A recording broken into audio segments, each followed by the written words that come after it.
children. There can be little doubt that the Syria conflict today is surely one of the gravest crises facing children anywhere in the world. The numbers say it all.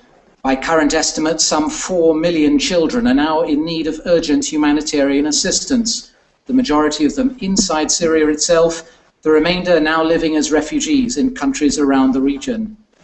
To make things worse, the situation is deteriorating day by day, and now that summer is with us, fresh dangers loom on the horizon. Basics like safe water, sanitation, immunization become literally a matter of life and death. Soon there will be another big number on people's minds. That's the forthcoming updated United Nations appeal, due to be launched on Friday in Geneva. It goes without saying that the new appeal will be substantially larger than the last one, which was $1.5 billion when it was launched last December. Well, to discuss these issues, and more specifically to look at the ways that UNICEF is trying to address them, I'm joined by 4 colleagues, each one of them closely involved in the ongoing humanitarian operations for Syria. From Lebanon, we have Luciano Calestini, Deputy Representative. Luciano. Good evening. There you go. Great to have you. From Jordan, we have Mikhail Servadei, the Deputy Representative. Good evening. And from Iraq, we have our Chief of Communications, Jaya Murthy. Good evening. Great to have you all with us. And I did say 4, I probably meant 3. We're still waiting to bring online our Deputy Representative from Syria, from Damascus. He will hopefully be joining us very soon. Gentlemen, if I can turn to each of you perhaps just individually, and starting maybe with Luciano, could you perhaps just give us a very brief snapshot about the situation of Syrian refugees in Lebanon today? Sure, Simon, thank you. I mean, the situation in Lebanon reflects the situation in many of the neighboring countries that have been impacted by this conflict in Syria. The situation in Lebanon is nothing less than extremely serious for hundreds of thousands of children that have crossed into Lebanon over the past year and a half. And as you mentioned in your introduction, things are only deteriorating. We have officially just yesterday crossed the 500,000 Syrian refugees in Lebanon figure, which means that there are at least 250,000 children from Syria in Lebanon, but the actual number could be as many as double that.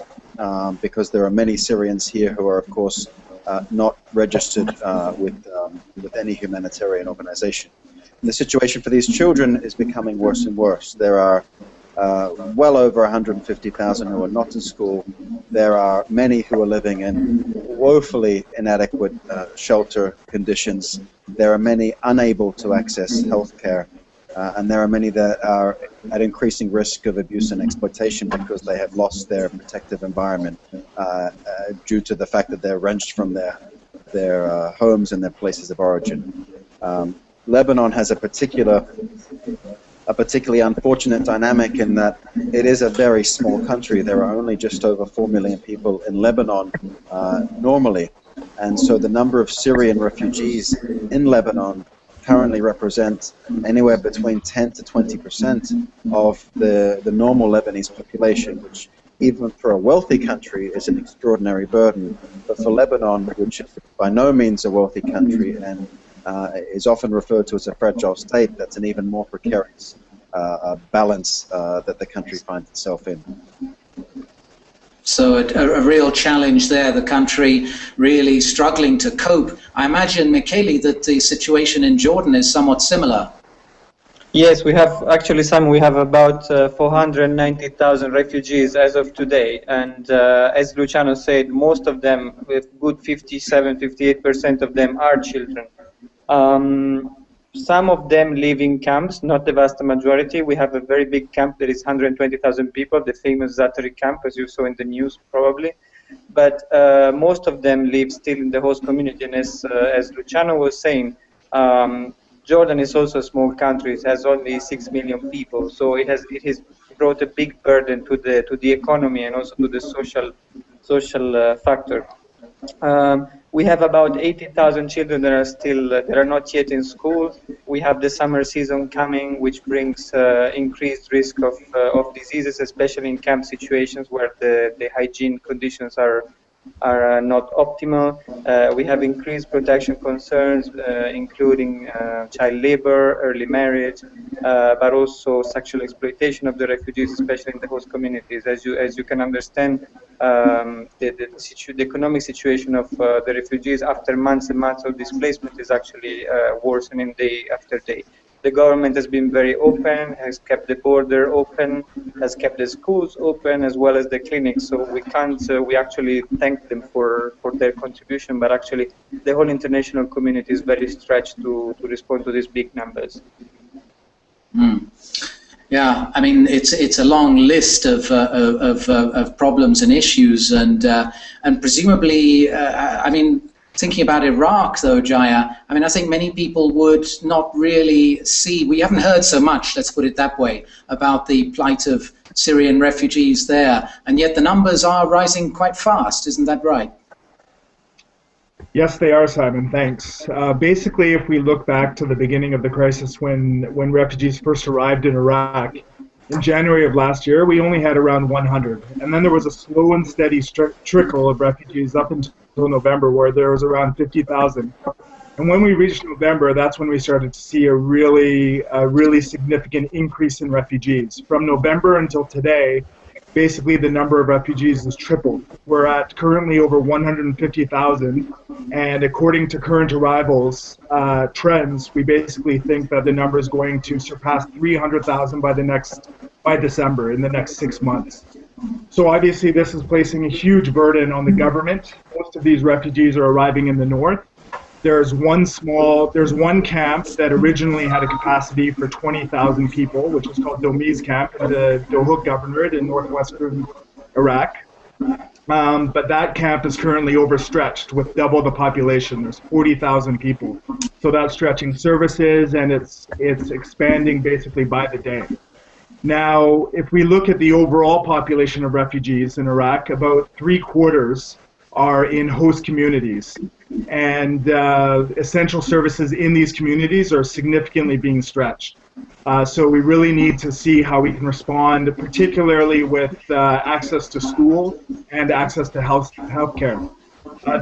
We've currently just been conducting an education assessment in host communities, and the preliminary findings are showing that the majority of children in host communities are out of school.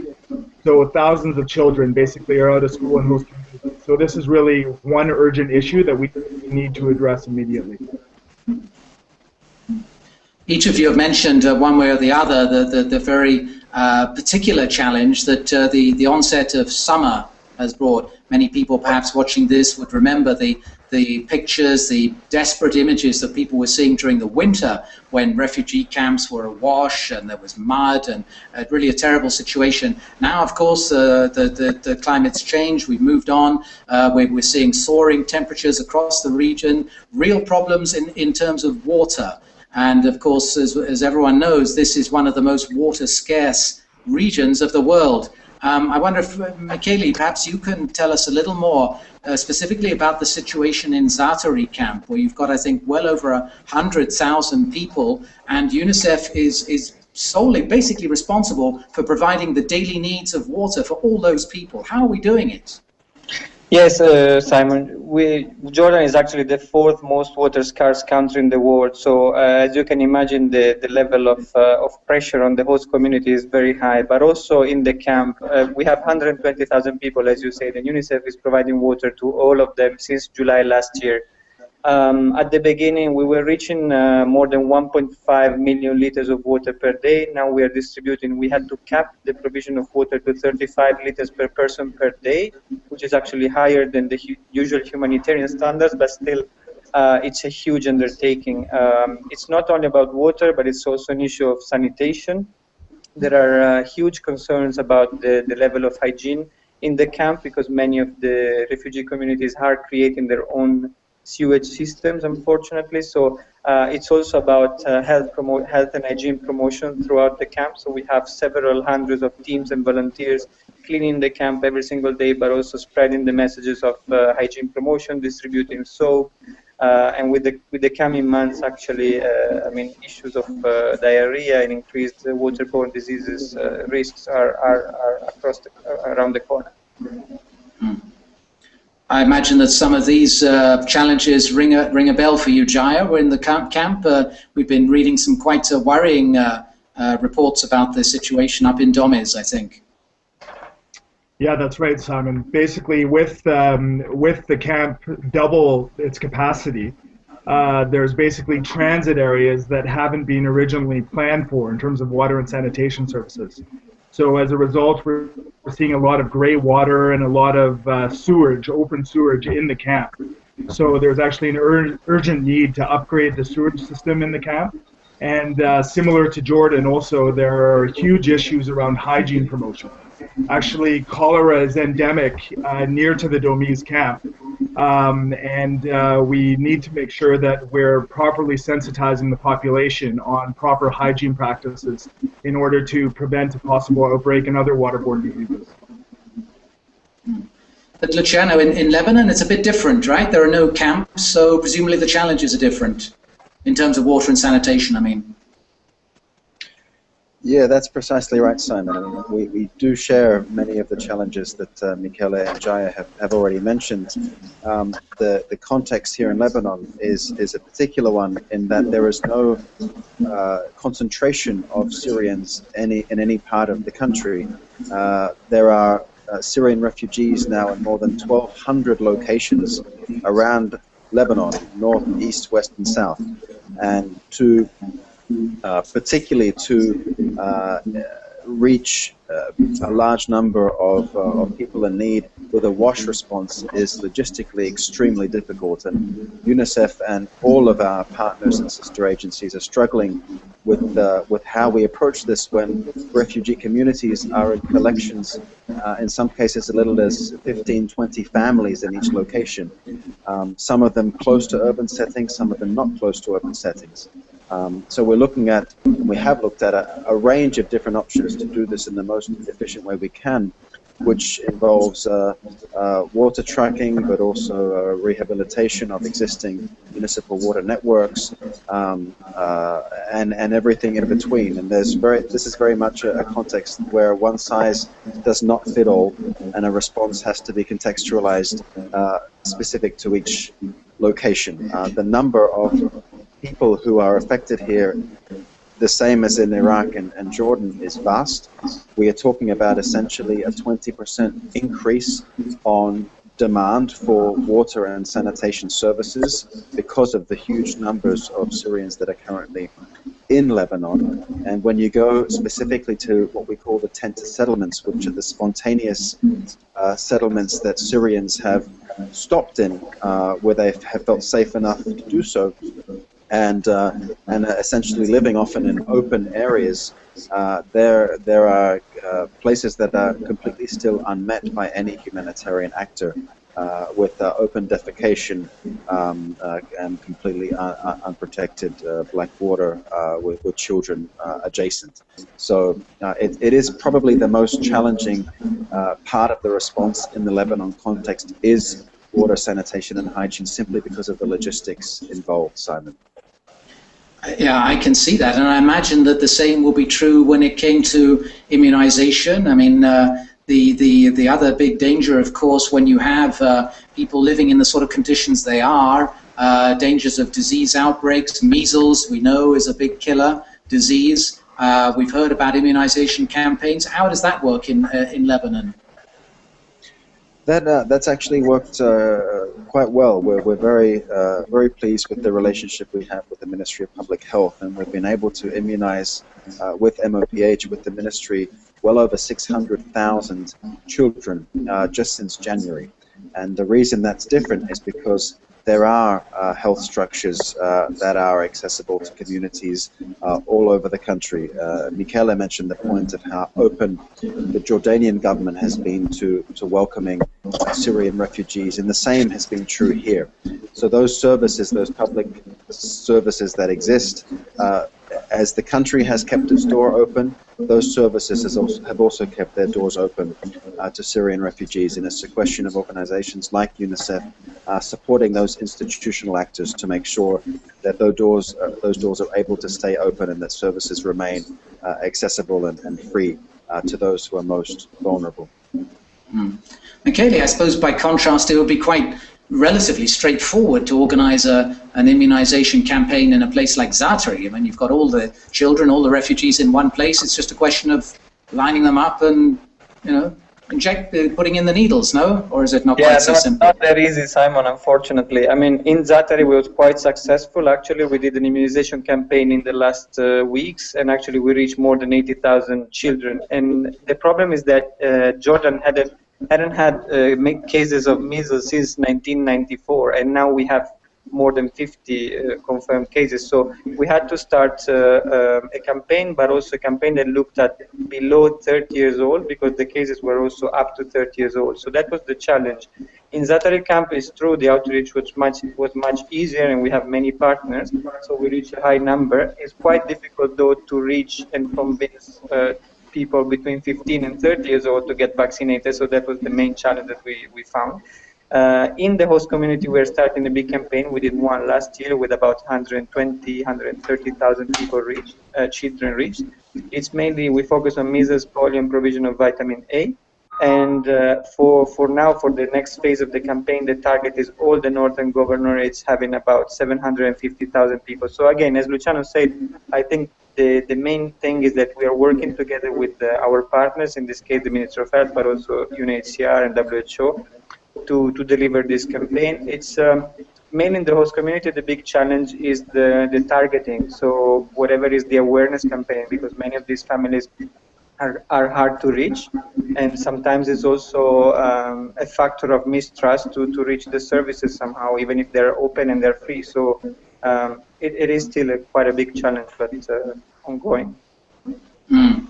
Actually, just, I don't know if you saw, or any of you today, that the WHO actually issued a statement talking about Syria itself, inside Syria, suggesting that outbreaks of diseases, serious disease outbreaks, are inevitable, in their words.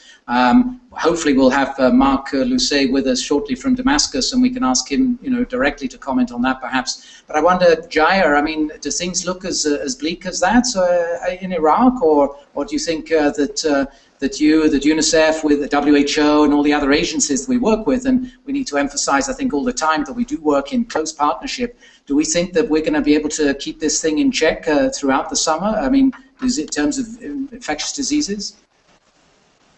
Well, I mean, disease outbreaks are a definite concern of ours and of the governments. Similar to Jordan and Lebanon, we have a very strong working relationship with the Ministry of Health, and they've been very proactive in terms of their immunization planning. There was, in fact, just an immunization campaign in Domi's camp 1 month ago that immunized over 20,000 children for meningitis and measles. And we're currently developing future plans with them. What we desperately need, though, is we need continued support to be able to provide the assistance that they require from us to be able to reach even more children, and especially in host communities. So that is one area where we're looking to support, but we also need the support of the international community to continue to provide that assistance to children. We've been talking now very generally about the situation, about the large numbers of people that we're dealing with. But I know that each of you have been out in the field and that you have had your own experiences meeting Syrian refugees, meeting families, meeting children. I just wondered if, you know, it might be interesting for anyone tuning in to hear of any particular moment or encounter which has touched you particularly, which you might want to recount. I don't mind who starts, so take your pick. Well, maybe I'll give it a shot, Simon. Go for it, John. Okay. I was in Dohuk in Domi's camp just last week, in fact, on Thursday, in fact, and we went to an area just beside the camp where many Syrian families have settled. It's actually the Domi's village. And we went to one house where there were 3 Syrian families living in that house. And there were 3 mothers at home, all the children, living in a two-bedroom concrete house. And their husbands were working. They found menial work, providing a little bit of income to pay for their rent, which was about $100 a month. And what struck me was what one of the mothers said. When we were talking to her about the living conditions that she was facing there, compared to her living conditions in Syria, she basically said that this is the house for animals. This is how animals would live back home in Syria, and this is where we all have to live now.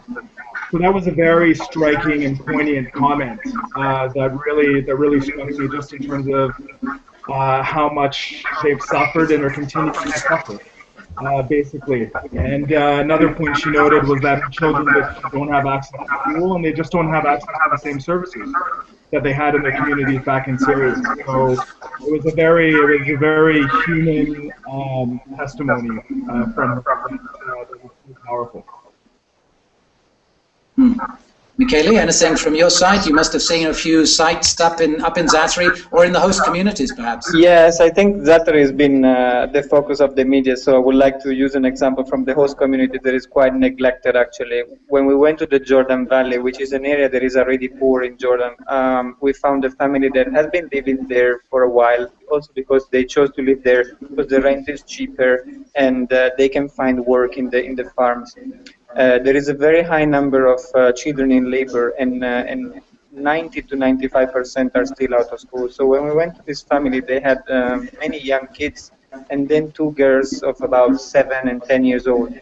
And then we started talking to the mother, and we sat down, we had a tea, classic tea, and the mother was saying, we actually hope to return very soon, so there is no point of sending my girls to school, which was actually across the street.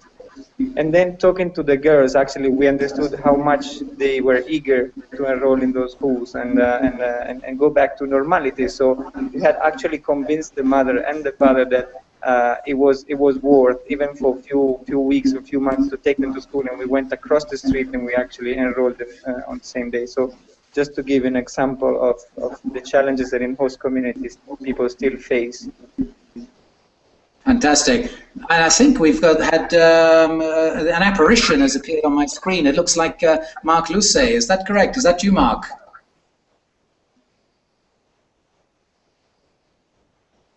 We can see you, but we can't hear you at this point in time. We'll try and figure that out.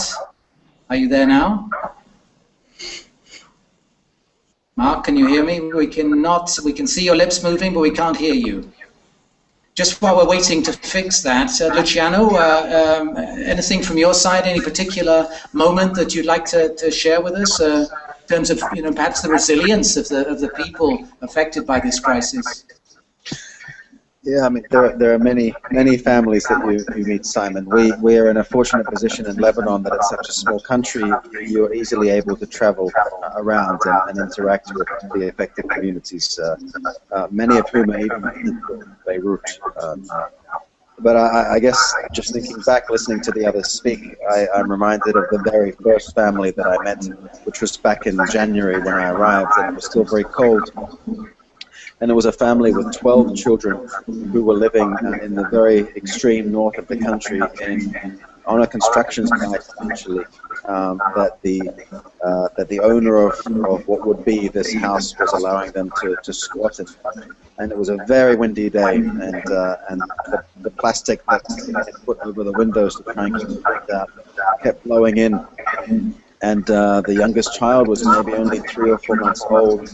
And everybody was sitting on bare, rough concrete with only a partial roof, and the wind blowing through these windows, and it was completely freezing. And in terms of resilience, I mean, you do wonder how you would cope in the same situation, how you would feel as a parent not being able to provide for your children even the bare minimum of care and protection, and not being able to answer any question about what is going to happen next to you.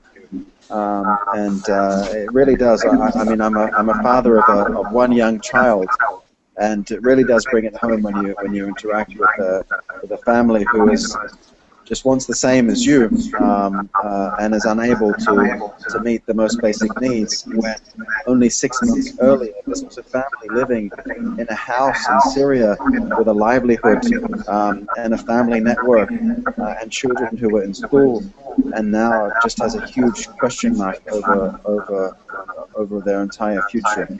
And I mean, the good news about that story is that soon after we met them, through a referral to UNHCR, they at least were able to be registered and start receiving distributions of assistance from different agencies. But for each one of those that is registered, we know there is another one who is still not, and who is, continues to slip through the net. But the grace of the Syrians that you meet is what you're left with, that in the face of such incredible adversity, the grace with which people are facing their situation is really extraordinary. I know exactly what you're talking about. I remember what you were saying there. It brought back a trip that I made to the Bekaa Valley and northern Lebanon last year. You know, well over a year ago, and the situation of people then, as you say, sheltering as best they could in these bare concrete buildings with no heat and the barest minimum of food and belongings, and thinking now how much worse the situation has become in the intervening year. We're still trying to bring Mark into the conversation. I'm not sure whether we've managed to, Mark. Yes, we can. Fantastic. Fantastic to hear you. Thank you so much for joining. We've been going ahead in your absence and hearing some of the general outline of the situation for refugees in the countries surrounding Syria. Perhaps now we could take advantage of having you on board and asking you if you can just, if it is possible indeed for you to summarize as succinctly as you can how you see the outlook for children inside Syria itself today, more than 2 years after the crisis began. Thank you, Simon, and sorry for the connection problems joining you from Damascus. So situation of children in Syria is dire, and all of you are following the news, and the conflict is evolving by the day and by the hour. Situation is a situation where over 4 million IDPs are basically settled in different places of the country, with an estimation 7 million people affected in different towns and cities.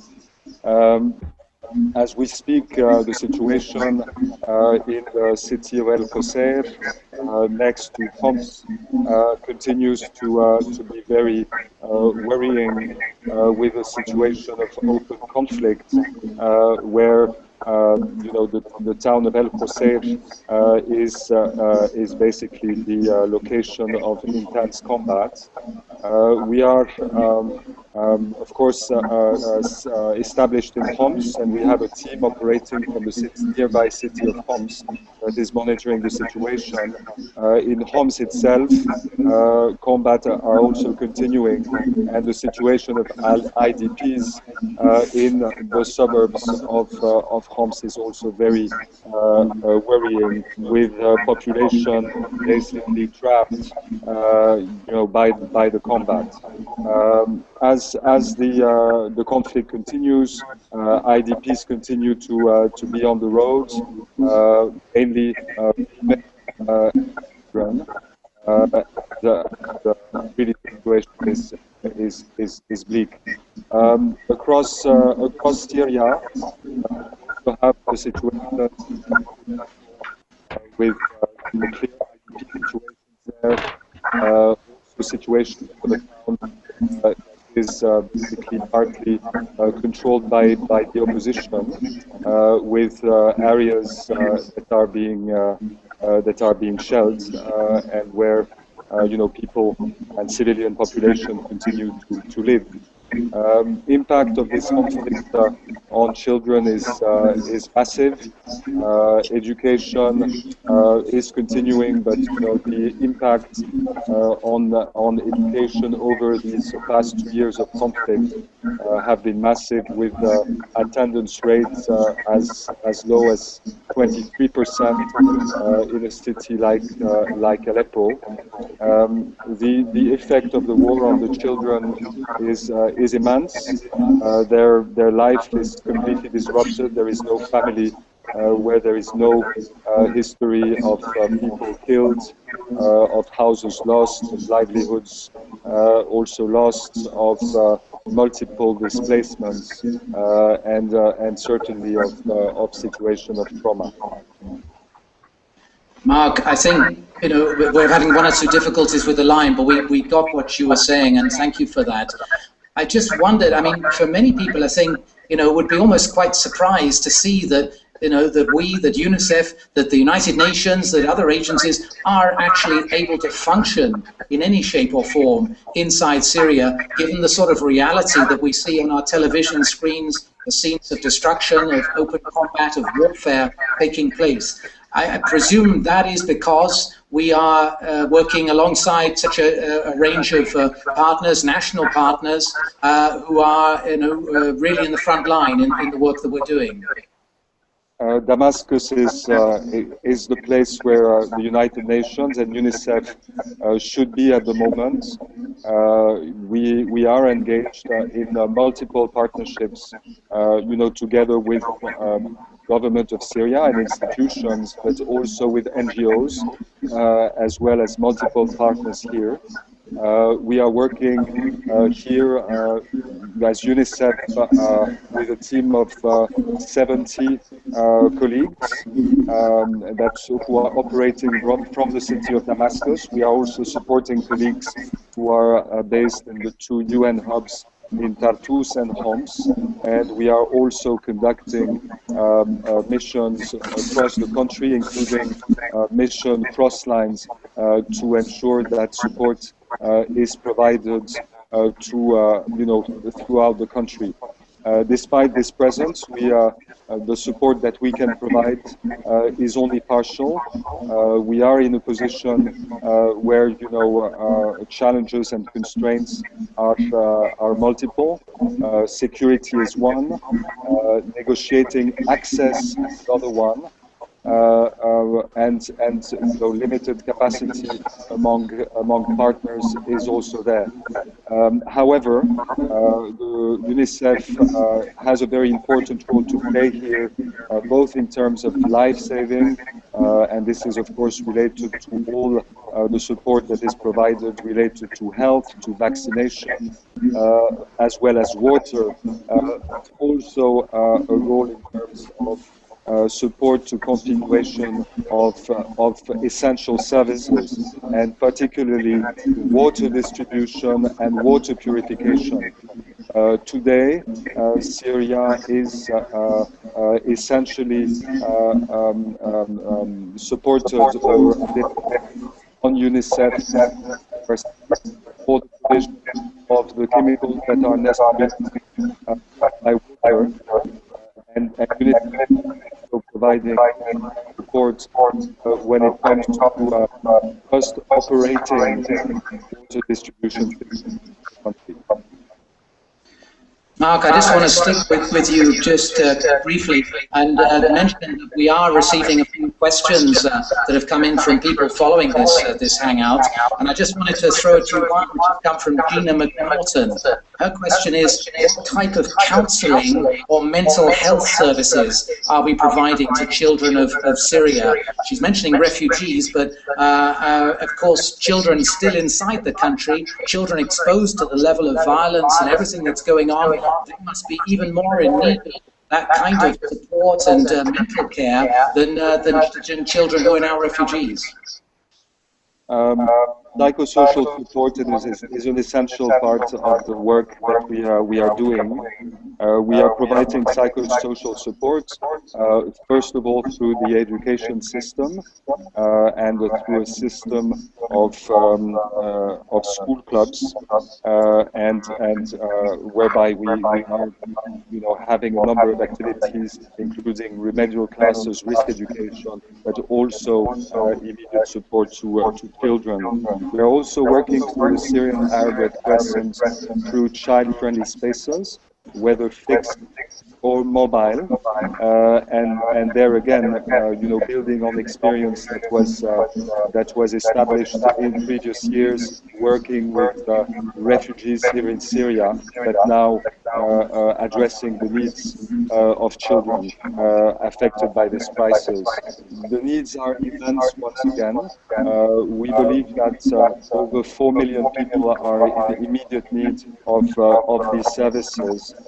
Today we are providing regular support to 113,000 children through school clubs and to 85,000 people, children, through child-friendly spaces and direct psychosocial support services. Luciano, we use this word psychosocial a lot in UNICEF. What does it mean in practical terms, real terms, in terms of helping children, disturbed, stressed children in Lebanon? Simon, if I heard the question, you were asking about psychosocial support in Lebanon, and I can only echo the sentiments from Mark in Syria. The children who are in the Lebanese context now have witnessed unimaginable violence and trauma. Many of the children who are arriving now in Lebanon have already survived 2 years of war in their places of origin. So we also place utmost importance on the ability of children to simply be children and interact with each other and their peers, obviously receive professional support, but exercise the right to play, which I think is often forgotten in such a context where there are so many other more urgent things in inverted commas that are prioritized.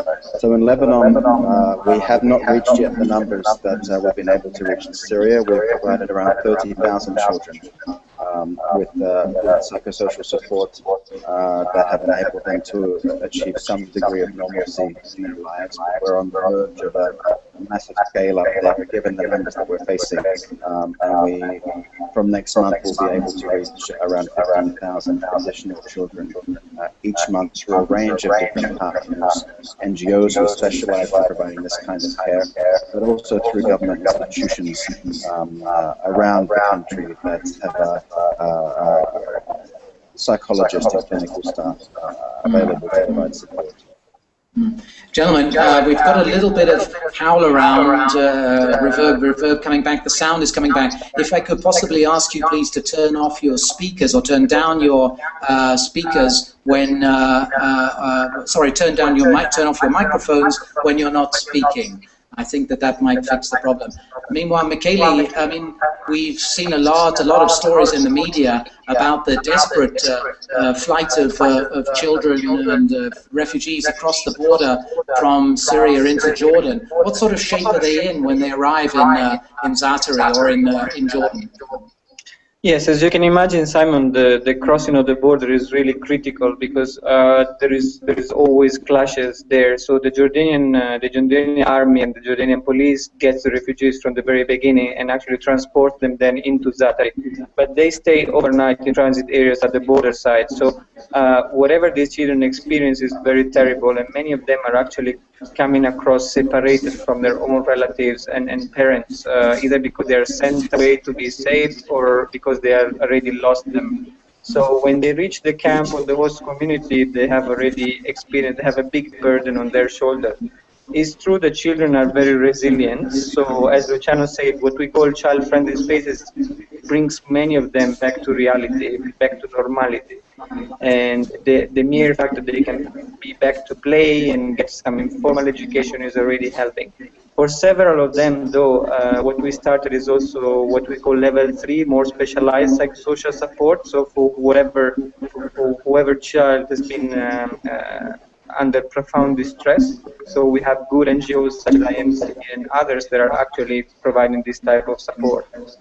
We have seen children with terrible scenes in their mobiles of warfare that you should never see in a child mobile, and they have experienced so much that we owe them to return to normality. And I think what also Mark was mentioning is very important, that psychosocial support is also needed at the school level. What we are doing is also training teachers, because they are not used, many of these teachers are not used to deal with children who have suffered so much. So what UNICEF does is also to make them, to build their capacities to actually deal with this type of distress. I wanted to come on to education, actually. I mean, it's we always see it as being such an integral part of helping children become children again, to reconnect with that part of their lives. I assume, Jaya, that in Iraq, in Domiz and the other camps, we're working there to get the kids back into some kind of educational setting, help them catch up on all the classes they've missed.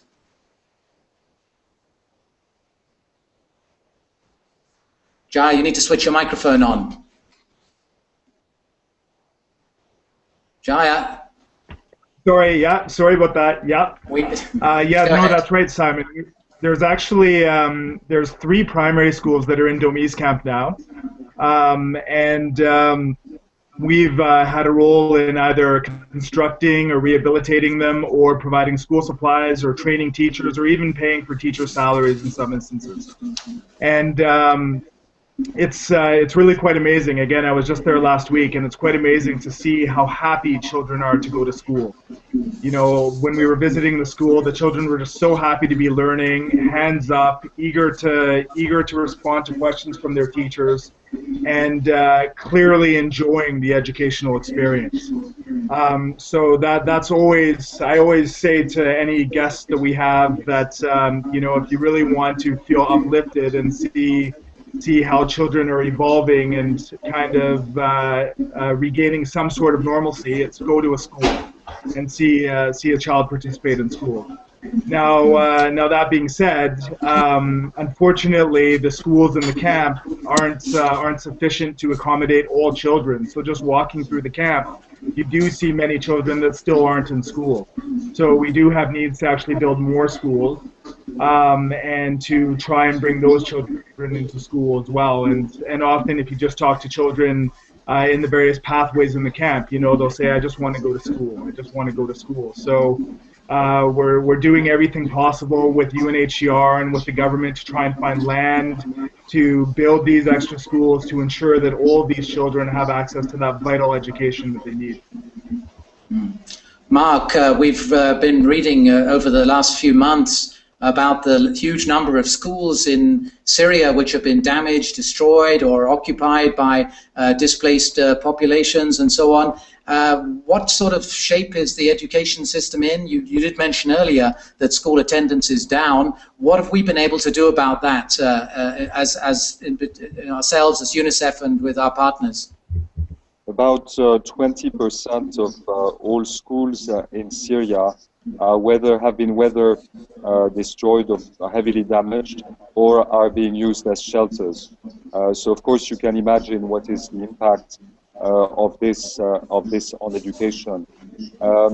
Immediate combat, feeling of insecurity, and just difficulties for children to go to school or to teachers to report to school is also causing massive disruption in the schooling, in schooling and in education as a whole. In this situation, UNICEF has a very important role to actually advocate and keep on helping and supporting. So education is seen as a priority and continues to be seen as a priority. Often and still we are seeing this in conflicts. education is being seen as not being life-saving, is being seen as the least priority. The role of UNICEF in this crisis is to remind everyone that education and school is an essential element of the protection of children. And you know, our colleagues have been talking about the return to normalcy and to a normality, and this is absolutely essential. Making sure that schools continue to operate is an essential element of protection of both boys and girls in a situation like this one. And we of course know about the risk and also reality where we are seeing the children, you know, involved or directly involved in armed conflict. What we've been able to do, as I mentioned before, is essentially to support through the establishment of school clubs and remedial classes that aim at making sure that children catch up with their education. Some children have lost as much as 2 years education. It is really challenging. The government is going to ensure that exam sessions are repeated in September, not only now, end of school year, but also in September. And what we are going to, and what we are doing, is just making sure that the biggest possible number of schools will remain open throughout the summer, and that activities like remedial classes, catch-up classes continue. In areas that are controlled by the opposition, the support provided, very tangible support to teachers, headmasters, to ensure that schools continue as active and continue to operate as early as possible. And what we've seen in the past, a city like Dira, for instance, is that school clubs established during the time when access was possible continued to work, continued to operate as the city got closed again. And this is really the way we are operating, trying to open as many and support as many activities as possible, and build resilience of the system, so school continues throughout the crisis. Luciano, in Lebanon, I think we've been hearing that many Syrian children have been accommodated in Lebanese schools, but that language is quite an issue. What's that all about? Well, Syrians learn in Arabic primarily, and the language of instruction in Lebanon, particularly in the maths and sciences, is either French or English. So that's proved quite a major barrier for Syrian children who have been enrolled in Lebanese schools. But frankly, the challenge to enrolling and ensuring that children remain in school in Lebanon is vast and is only getting bigger and more overwhelming. We, along with partners, and obviously the Ministry of Education and the lead, have enrolled now more than 30,000 children, Syrian children, in Lebanese public schools, which sounds like a large number, but as we said, even today, we know there are more than 150,000 children out of any school, Syrian children in Lebanon. By the end of December, we're looking at numbers well in excess of 400,000 Syrian children who will need to go to school. And to put that into context, Simon, the normal Lebanese student body in the public school system here is 300,000. So we're looking by the end of the year of a demand on the education sector over and above what the normal Lebanese student population is. And we are now grappling with this dilemma that we have to resolve in the next couple of months before the new academic year starts, of how will such a limited space within the Lebanese education sector accommodate essentially a more than double in the demand for education. It's a mammoth problem, and as as Mark said earlier, for UNICEF, an education response is far more than simply an education response. It's also a protection response that enables children to not only receive an education, but also to be safe for the time that they're in school, and also for that school to be a place where a number of other services can be provided to a child. So for UNICEF, it's absolutely paramount that we're able to support as many Syrian children as possible to be enrolled and to remain in school. I want to use your last comment there as a segue into this question that we've had on Twitter from Heidi Green.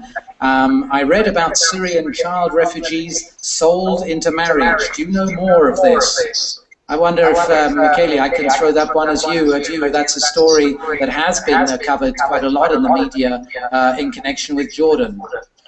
Yeah, I mean, when you are in a dire economic situation, in several cases, some families are resorting to this type of measure, so to sort of selling their daughters for marriage. We have allegations, we have some cases as well that have been recorded, and as you know, probably already in Syria, the early marriage rate was quite higher than in Jordan. In Jordan, the law is quite tough. And actually, you cannot marry below 18 unless you get an exception from the court. So some of these marriages are actually marriages that are arranged, that are informal, are not actually registered in any religious court. We are working with several channels to, first of all, prevent this. So we are working with the imams in the mosque, but also outside, as we are working with the Minister of Islamic Affairs here to also sensitize the imams, but also we are working through the child protection committees at the grassroots level with the communities to make them understand that education is the way that the girls actually have an opportunity to get educated, especially in a country like Jordan that has kept the schools open, and so we're working mainly on that side. And then also to raise awareness around the risks, the health risk, but also the protection risk that these arranged marriages entail. We have so far confirmed few cases. We are working with the authorities to understand better the phenomena, but it is definitely a concern of UNICEF, and we are on the path forward. Of course, tackling with some of these sensitive, but also some of the huge questions, it all requires data and knowledge and an understanding of what the situation is. And I think that's what has prompted this question from Massive Vein on Twitter. How does UNICEF keep a handle on the situation, even as it changes so rapidly? Information, contacts, etc. Jaya, do you want to have a stab at answering that? How do you deal with the situation, especially you're based down in Baghdad, the refugees are thousands of miles away up on the border. How do you keep tabs on what is happening on developments? How do we get that kind of data and information on a daily basis? Sure, yeah, thanks for that, Simon. Well, basically, yeah, as you noted, about 95% of all refugees are in northern Iraq, and the majority of those are actually in Dohuk Governorate. So what we've done, we actually didn't have a presence in Dohuk even 6 months ago. But what we've done is we've set up an office there in the town, which is about 30 minutes away from Domi's camp, and now we have an entire emergency team that is based there to be able to respond to the situation. And what we've seen is, since we've had that additional capacity, we've been able to get a much stronger grasp of the issues that children are facing, and now we're launching assessments and surveys, which are really critical to be able to give us the baseline we need to understand the issues, which shapes our programmatic response. So I noted a little bit earlier that we've conducted this education assessment in host communities. We're also doing health mapping with the government to be able to determine what the health services are like in areas where there are large numbers of refugees have settled, so that we can be able to bolster our response and our supplies to meet the needs of those refugees. So thank you for that.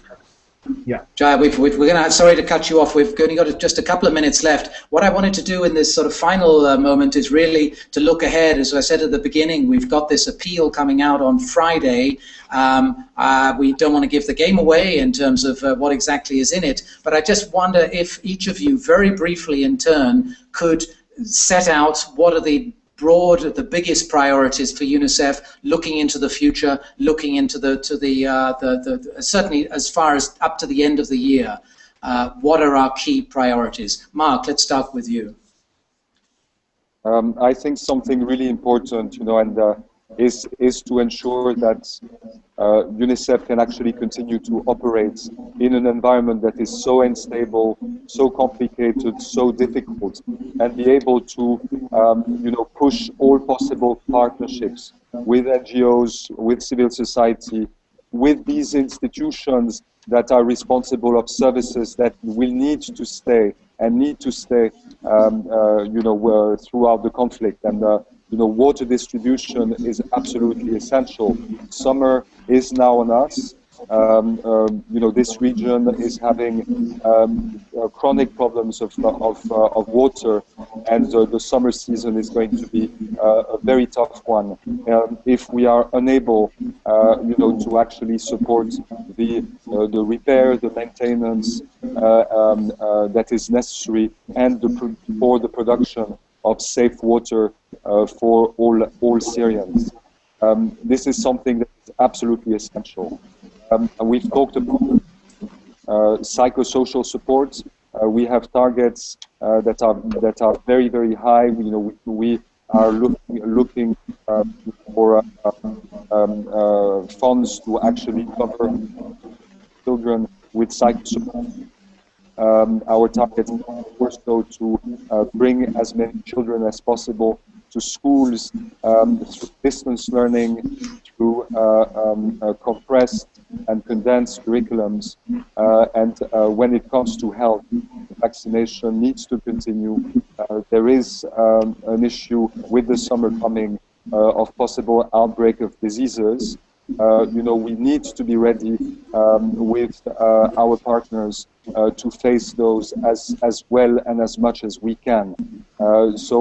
If there is one message that I would like to pass on to the people looking at us tonight and following this with us tonight, is please keep on supporting us and supporting UNICEF for results for children.